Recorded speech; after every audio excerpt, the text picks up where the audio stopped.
Bonjour, bienvenue dans cette nouvelle émission Croix de Neuf. Aujourd'hui, je reçois M. Yvan Lamorandière. Il est responsable de la mission carnaval de la ville de Fort-de-France. Vous savez que cette année, par rapport à la pandémie, le carnaval, c'est assez spécial. Et M.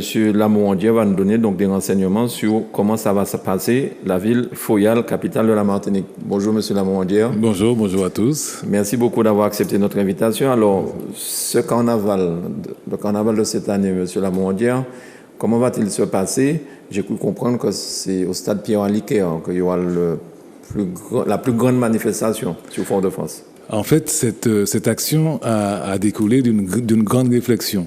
Oui. La première réflexion, c'est qu'on est en situation Covid et la situation Covid empêche tout grand rassemblement sur la voie publique. Or, le carnaval, manifestement, c'est sur la voie publique. La deuxième réflexion, c'est qu'on a une dynamique culturelle qui fait qu'au niveau du carnaval, tout s'exprime. Notre être, notre identité, nos plaisirs, nos désirs, nos originalités, notre culture en général.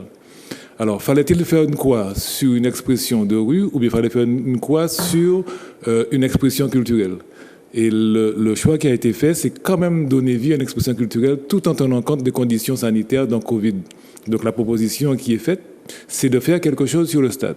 Mais M. Lamorandière, justement, vous parlez du Covid, mais si vous mettez entre 3 000 et 5 000 personnes sur le stade, est-ce que vous allez vraiment pouvoir faire les gens respecter la distanciation et est-ce qu'ils ne risquent pas de finalement être infectés par cette pandémie? C'est ça, parce que les spectateurs ne seront pas mêlés aux acteurs.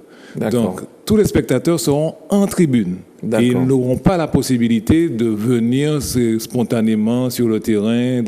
Et donc, il y a deux aspects. Ou on est spectateur, ou on est acteur. Parce que, en fait, la prétention, c'est pas de transporter, de transvaser quelque chose qui se fait dans les rues de Fort-de-France sur le stade. C'est pas possible. Parce que la ville, en temps normal, 120 000 personnes. Le stade, c'est 18 000 personnes.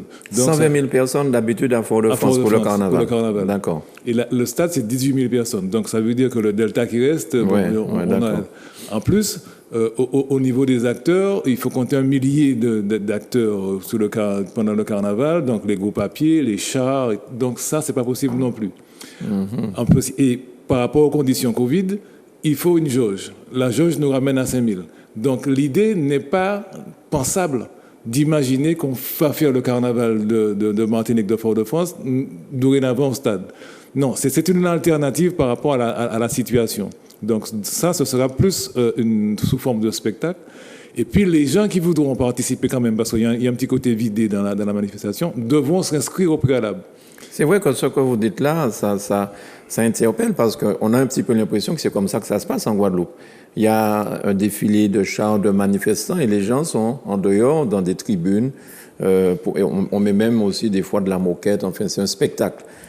Donc, vous êtes en train de dire que c'est par rapport à la pandémie, ce ne sera pas ça le devenir du carnaval martiniquais? À mon avis, c'est impensable de penser D'accord. ça. Si on est conscient de tous les facteurs, de tous les acteurs qu'il y a au carnaval, c'est pas pensable d'imaginer qu'on va transporter le carnaval dans un stade. D'accord. Maintenant, on peut faire une manifestation.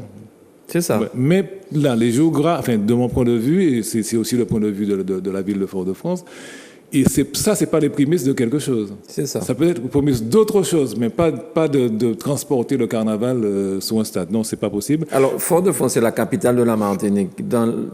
Est-ce que vous avez pensé, est-ce que les gens qui habitent Basse-Pointe ou Grand-Rivière, tout ça, est-ce qu'ils auront accès à ce fameux carnaval au stade? Est-ce que c'est seulement les Foyalais ou c'est pour les Martiniquais qui le souhaitent? C'est pour les Martiniquais qui le souhaitent. C'est pour ça que l'inscription va se faire en ligne. Il faut aller sur le site de la ville, www.fortdefrance.fr, et on va voir, parce qu'on appelait la manifestation, en fait, Milim. Milim, parce que, on ne peut pas faire de mal, mais c'est ça. Donc, Milim, c'est Milim 4 fois. Et ce sera, donc, ils vont sur le site, ils s'inscrivent, c'est nominatif, ils auront un feuillet à imprimer, ou bien ils le font sur leur smartphone ou leur téléphone. Et lorsqu'ils vont arriver au stade, ils vont présenter soit la formule papier, soit le c'est ça. Parce que c'est nominatif. Est-ce que c'est une inscription pour chaque jour, ou bien une fois on inscrit du dimanche au mercredi, puisque ça va se dérouler du dimanche gras au mercredi mercredi descendre. Non, c'est-à-dire qu'en fait, c'est une inscription pour chaque jour. Mais même personne peut se réinscrire plusieurs fois. D'accord. Donc, c'est aussi la possibilité de donner à tout un chacun la possibilité de le faire, parce que si on laisse, donc, premier bret de l'eau clair. Donc, c'est ça. Donc, c'est une manifestation qui est ouverte. Donc, une fois que les gens seront dans le stade, ils seront installés dans les tribunes avec la distanciation. Donc, je rappelle, de 18 000, on passe à 5 000. Donc, les gens seront séparés. Ils ont la possibilité de choisir les tribunes parce que les tribunes sont A, B, C, D, E. Donc, ils vont choisir là où ils veulent aller. D'accord. Et puis, donc, ils sont ventilés là où ils auront choisi. Et ils auront cet aspect du spectacle. Alors, le spectacle lui-même, il est fait en plusieurs séquences. Donc, il y aura une première séquence où on aura des disques jockeys qui vont animer l'attente des gens. C'est ça.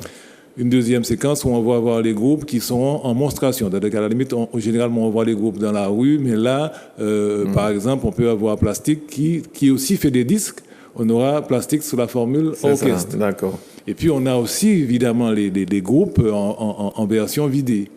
Et puis, on va terminer par un show d'artistes à la fin. Donc, le schéma sera comme ça tous les jours, qui fait que, bon, chaque jour, c'est un spectacle différent. Et chaque jour, c'est un groupe différent ou ce sont les mêmes groupes qui vont être là les 4 jours? Les mêmes vont revenir et d'autres seront là certains jours et pas de jours. Et puis, bon, ce qu'on a voulu, c'est surtout que les gens, qu'on respecte les thèmes de chaque jour, hein, dimanche, lundi, mardi, mercredi. Et puis, on va demander aussi aux groupes, aux spectateurs qui viendront à la manifestation, de se donner une petite touche carnaval. Quoi. C'est pas, le dimanche gras d'être en rouge, par exemple. Voilà. Non, le mardi gras, on est en rouge. C'est le mardi gras qu'on est en rouge et le dimanche, on est comment? Le dimanche, c'est multicolore. D'accord. Le lundi, c'est blanc. C'est blanc pour... Et puis, dimanche rouge et mercredi, blanc et noir. Donc le lundi, c'est les mariages biolesques. Mariages biolesques. D'accord. Voilà. Dimanche, mardi, donc rouge. Rouge. OK, mercredi, donc mercredi descendre. Est-ce que les Bradjaks sont autorisés à faire un passage ou... Non. Par contre, les Bradjaks seront en exposition. C'est-à-dire que les Bradjaks seront là, on pourra venir discuter avec les Bradjakeurs, voir leur œuvre, parce que je trouve qu'ils font des choses de plus en plus merveilleuses, mais ils ne seront pas en circulation. D'accord. Parce que, bon, sur le stade, c'est pas possible. Et donc, en plus de ça, ils seront aux entrées. Donc, quand les gens vont arriver, ils vont les voir, ils vont pouvoir échanger avec. Donc, il y aura tous les aspects du carnaval sur le stade. D'accord. Alors, pour ces Bradjaks-là, bien sûr, pour arriver jusque-là, ils ne sont pas conduits par une voiture de dépannage. Ils vont circuler, donc je suppose que vous avez dû mettre des conditions de strictes pour assurance et compagnie, c'est ça? Absolument. Il faut absolument que la voiture soit assurée, évidemment que le chauffeur ait au moins 2 ans de permis, que le contrôle technique soit à jour et que la carte grise... Le contrôle technique pour une voiture, c'est difficile, ça? Ah, mais si, vous regardez... Non. Parce qu'en fait, les Bradjaks ont tellement évolué que maintenant, on peut les classer en 3 catégories. La première catégorie, c'est la Bradjak classique. Mais il n'empêche qu'en termes de sécurité, on exige que, parce qu'en tout cas ceux qui viennent à Fort-de-France, on exige qu'en termes de sécurité, que la loi soit respectée. Ça veut dire qu'à la limite, même si pendant le temps de carnaval, on fait son carnaval, mais il faut rejoindre son domicile, il faut rejoindre sa commune.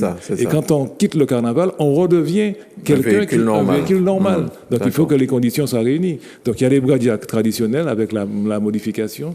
On a maintenant ce qu'on appelle les Bradj Art. En fait, c'est des gens qui font des tableaux, des peintures sur les tableaux. Donc, le Bradjak reste comme il est, mais il est très bien décoré. Je vois des choses extraordinaires. Il y a même une filière qui se met en place avec des gens qui sont spécialisés dans faire des choses comme ça. D'accord.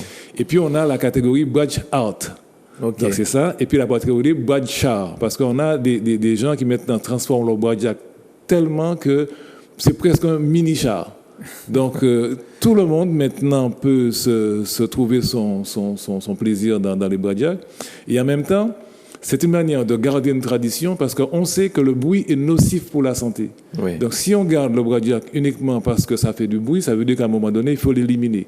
Je rappelle que, par exemple, en Guadeloupe, ils ont éliminé les Bradjaks par rapport au bruit. Nous, on a trouvé cette astuce de transformer le bruit en plaisir visuel. Donc, je crois que ça, il faut qu'on le garde et qu'on arrive à faire passer une tradition d'une génération à l'autre en gardant l'essentiel. Pour nous, le Bradjak n'est plus égal bruit parce que les choses modernes se modernisent. Demain, on aura des voitures électriques. Est-ce que ça veut dire que pour autant, on va éliminer les Bradjaks? Il faut que les Bradjaks suivent l'évolution. Oui. Alors, est-ce qu'il y a eu des élections de reines ou de mini-reines cette année à Fort-de-France? Non, par rapport à ça, non, on n'a pas pu parce que là où c'est les conditions, il faut que tester la reine.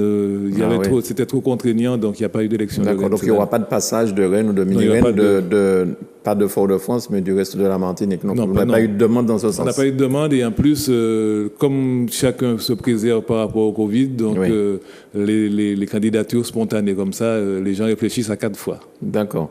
Est-ce que les gens devront porter le masque pendant... Oui, c'est-à-dire que pour entrer, il faut le masque. Oui. Il y aura une prise de température, gel hydroalcoolique. Donc, on mettra tout en œuvre pour que ce petit moment de plaisir, que le risque soit diminué au maximum. D'accord. Je suppose qu'il y a toute une sécurité qui est aussi sur le pied de guerre, entre guillemets. Oui, absolument. Donc, il y a des agents de sécurité qui sont prévus, des agents de médiation qui aussi sont présents, et puis l'organisation qui est en place. Donc, toute une centaine de personnes qui vont aller venir pour mieux. Donc, on a aussi tout ce qui est sanitaire. Le concours de la police nationale sera là. Le concours de la police nationale. Donc, les gens vont être fouillés un petit peu comme habituellement pour le carnaval. Voilà. Donc, c'est pas la peine de venir puis couteau, coutelas, tout ça, parce qu'ils vont être fouillés. Oui, c'est ça. Et puis bon, on s'imagine que les gens qui vont faire la démarche de s'inscrire pour venir vont nous aider quand même à faire réussir quelque chose. D'accord. Est-ce qu'en dehors de ça, M. Lamorandier, il y aura ça et là, dans les quartiers de Fort-de-France, des gens qui vont prendre des casseroles, des bouteilles pour peut-être faire un petit vidé? Vous pensez que ça peut se faire? Oui, certainement. Je pense que ce qu'on va voir à Dillon, il y a des gens qui vont peut-être préférer rester dans leur quartier et puis faire quelque chose. Ça aussi, c'est bon, parce que je vois dans certaines communes aussi, il y a des initiatives qui ont été prises. Non, c'est-à-dire que comme je dis, ce qui va se passer à Dillon, c'est pas une concentration de ce qui se passait sur la ville basse. C'est-à-dire qu'à la limite, si au niveau d'un quartier, il y a un groupe qui anime son quartier en faisant une petite déambulation dans le quartier, ça aussi, c'est du carnaval. Donc ça peut se produire sans problème. Et est-ce que la manifestation de Dillon sera vue en télévision, sur Martinique Première Télévision par exemple? Oui. Donc ils sont aussi nos partenaires, donc ce sera retransmis en direct tous les jours. D'accord. Tous les jours. Mais c'est une sacrée manifestation, hein? C'est une sacrée manifestation. Beaucoup de boulot, ça coûte cher à la mairie, je présume. Oui, c'est un sacré challenge. Et puis aussi, on a travaillé avec des associations partenaires. Donc, nous avons 3 autres associations qui sont des piliers aussi de l'organisation. On peut les nommer si vous le souhaitez. On peut les nommer. C'est le Guanaval, c'est Vacabon et Ouélé-les-Bonnes. Donc, on voit bien que ce sont des associations qui sont sur l'ensemble du territoire de la Martinique. Et je dois saluer cette volonté de faire quelque chose en commun qui fait que, on a la ville de Fort-de-France, mais on a aussi des acteurs qui se sont associés pleinement. Ils ont pris toute leur part pour que cette manifestation réussisse. Est-ce que Tambour Bocandal, par exemple, qui est une association très présente à Fort-de-France, est-ce qu'ils feront partie du show? Tambour Bocandal fera partie du show, d'autant plus qu'ils ont prévu de faire une espèce de ballet-théâtre où on va voir tous les personnages du carnaval martiniquais. Donc, c'est aussi une manière d'éduquer la population sur ce que nous sommes et ce que nos différents personnages. Donc, c'est pour ça qu'on aura à la fois ce côté vidé, ce côté spectacle, mais en même temps éducatif, ce côté interactif. Donc, les spectateurs seront sollicités d'une manière ou d'une autre. Donc, ils ne seront pas mélangés aux acteurs, mais l'ambiance, on voulait que l'ambiance soit là. Est-ce que vous avez eu des difficultés pour faire comprendre au groupe habituel qu'il fallait mieux peut-être participer à ça? Est-ce qu'ils n'ont pas été réfractaires pour vous rejoindre sur ce dossier? Au départ, il y a beaucoup de groupes qui avaient mal compris le concept. D'accord. Et puis, il y a aussi dans les groupes des gens qui préfèrent se préserver. Donc, on a une dizaine de groupes, d'autant plus que la configuration du stade ne permet pas plus. Donc, on a une dizaine de groupes qui vont passer de manière... C'est pour ça qu'on a voulu transformer ça de manière visuelle et spectaculaire assez intéressante. Et puis, il y a des groupes qui ont répondu, donc la dizaine, et puis il y a d'autres qui, comme ils ne savaient pas, savaient pas que, il y aurait eu ça. Et puis, certains ont préféré faire l'impasse et puis attendre l'année prochaine. L'année prochaine. Concernant le stationnement, est-ce qu'il y a quelque chose de prévu? D'habitude, vos métiers, je crois... Vous proposez aux gens de laisser leur voiture à tel endroit et de prendre des bus pour entrer dans Fort-de-France. Est-ce que là, il y a quelque chose de prévu au niveau circulation aux alentours du stade Pierre-Aliquer? Alors, la circulation se fera de manière générale. C'est comme pour la foire. Donc, quand il y a la foire, c'est un petit peu ça. Et puis, on n'aura certainement pas... De toute façon, les bus vont circuler normalement. Donc, ça, il n'y a pas de souci. Donc, on pense qu'on n'aura pas cette circulation que nous avons habituellement pendant la période dite normale. Mais les gens pourront stationner aux abords. D'accord. Donc, on rappelle les dates. Hein. C'est à partir du dimanche 14, dimanche gras. Lundi, on dit lundi gras. Hein? Oui, lundi gras. Mardi gras et mercredi décembre. Oui. D'accord. À partir de quelle heure l'ouverture de la manifestation? Alors, la manifestation commence à 14h30, donc c'est 14h30, 19h au plus tard chaque jour. Et l'accueil du public va se faire vers midi 13h. Quelqu'un qui arrive à 15h pourra toujours entrer s'il a son passe. Dès qu'il a son passe, il peut entrer. Est-ce qu'il y a quelque chose que vous souhaitez rajouter, M. Lamondière? Donc, nous sommes dans une phase expérimentale pour montrer que le carnaval dans la rue ne peut pas se faire, mais cette dynamique, cette expression culturelle doit perdurer parce que si on s'imagine qu'il y a ça, on ne fait pas, il y aura ça demain, on ne fera pas, il y aura ça demain, on ne fera pas, on ne sera pas dans une transmission qui va faire qu'à un moment donné, on va oublier. Puis en même temps, tous ceux qui viendront, costumez-vous et puis qu'on ait fait manière pour la rouler bien. Vous rappelez le site de la ville de Fort-de-France pour l'inscription? L'inscription, c'est www.fortdefrance.fr. Et il y a un téléphone où les gens peuvent se renseigner à la ville? Alors, soit le 59 60 00 ou bien le 71 76 32. C'est un fixe. C'est un fixe. Merci beaucoup, M. Yvon Lamondière. Je rappelle que vous êtes responsable de la mission Carnaval à la ville de Fort-de-France et que vous êtes à l'initiative aussi de cette belle manifestation que les Martiniquais verront. Non, je suis un des participants. Un des participants, bien sûr, c'est la ville. Je comprends très bien. Très bien. Merci beaucoup, M. Lamondière. Merci à vous de nous avoir suivis. Bon carnaval, soyez respectueux des règles sanitaires pour que personne ne soit pas malade. Et puis, soyez prudents, quoi.